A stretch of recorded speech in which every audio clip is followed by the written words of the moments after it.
Okay, good evening. My name's Tom Abbott. I'm the program manager for business administration here at Post, and I'm also the assistant tennis coach, and I am going to be your instructor here for SMG 401 Sport Economics. This is the third time we've run this course online, and each iteration has gotten progressively better.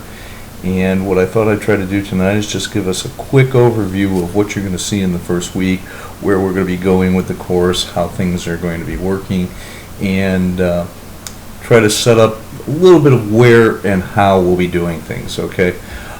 First, I'm going to try to do this about at least every Sunday night, every beginning of the week, is just to give a little talk about what I just said. Where were we the week before?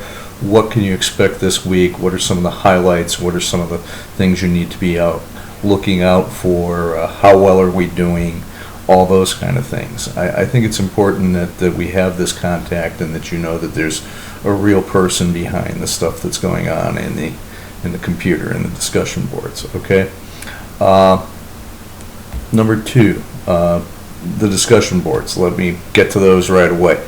That's where a ton of the learning in this course is going to take place, right there. It's going to be the interaction between the group of students, with me, with yourselves. That's what we use it for. It's going to take the place of what we'd be doing were we actually sitting in a classroom and discussing the material and the issues that we're going to cover. It's something that's very important. I can't stress enough how much your participation is going to be needed. It's going to be helpful. It's sometimes going to be fun. So that's the first thing I'd like to talk about. Second, in terms of just kind of warm-up questions, the standard question that always seems to come up, will I need the book? Well, the answer is yes. Particularly in an online course, you need the book. You need to work with it. You're going to find that our text is pretty clear. A lot of the explanations around the economic parts are very interesting. The economics of it can get pretty technical, and we will go through that, and we will understand that. Don't want anybody to forget that this is as much an economics course as anything else. And we're going to be calling on your past knowledge of economics and past coursework in economics to make sense of a lot of things that are going on in the course. Okay? But you will need the book, and I just want to say it's a well-written, it's a good textbook, it's one you'll handle. And the one thing I've kind of gotten a little aggressive about it too is when students come back to me and now and say, well, you didn't use the book. Not true. The answer is going to be back to that student. No, you didn't use the book. By specifying this book, we have provided you with a very, very useful learning tool that's going to help you understand the content, the concepts, the material you need to be successful in this course. It's up to you to get a hold of it and use it.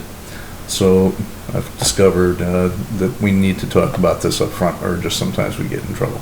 Next, we've covered discussion board, we've covered the book, the format of the week. I usually will try to include some kind of video content that is germane to the topic that we're going to be discussing. Okay, I try to keep things as topical as I can. There is so much that goes on in the world of sport, and it changes, as we all know, on an almost daily basis. But we're here at a really great time to be looking at economic issues. We've just come through the Olympic Games. We're going to be discussing the impact of that in the economic terms. The NFL season is upon us. Couldn't be a better example of the business of sport than the NFL. Hockey's going through a little labor crisis here, so let's look at that when we start talking about labor in sport. All these things are going to be going on, and of course we're all going to be seeing issues that we read about in not only sports pages but the business pages every day. So this is important too. We're going to actually venture into something that, as I said, I'm familiar with as a coach. We're going to venture into college sports, and what's the business of college sports all about? I think we've seen a lot of different aspects of that right now. So those are some real topics. let me give everybody a little hint right up front, based on my experience with having taught this course a number of times now, not only online but also on campus. And that hint is this. As you approach the topics for the week, what I would really like you to make sure that you're doing is that you're thinking about things from a fairly high level, okay?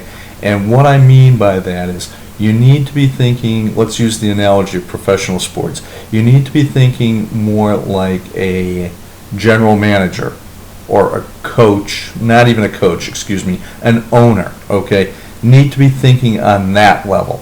We are just as much concerned with things off the field as we are on. In fact, the product on the field is just a piece of what we have to worry about. There's so many things that are going on. So the reason I let this come up right now is the fact that one thing I found, if anybody struggled in this course before, one of the big things they did wrong, and I'm just going to say it that way, did wrong, they kept thinking like a sports fan. You can't think like a fan. You've got to think, like I said, like an owner, like a GM. And if you can do that and maintain your perspective up there, I think it's going to help us all quite a bit. Okay, I just would like to wrap up tonight by saying, look, I think I'm pretty accessible.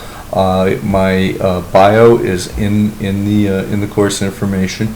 My contact information is there. I generally respond best to email. I know some of the world seems to think that we've moved beyond that to all sorts of social media ways.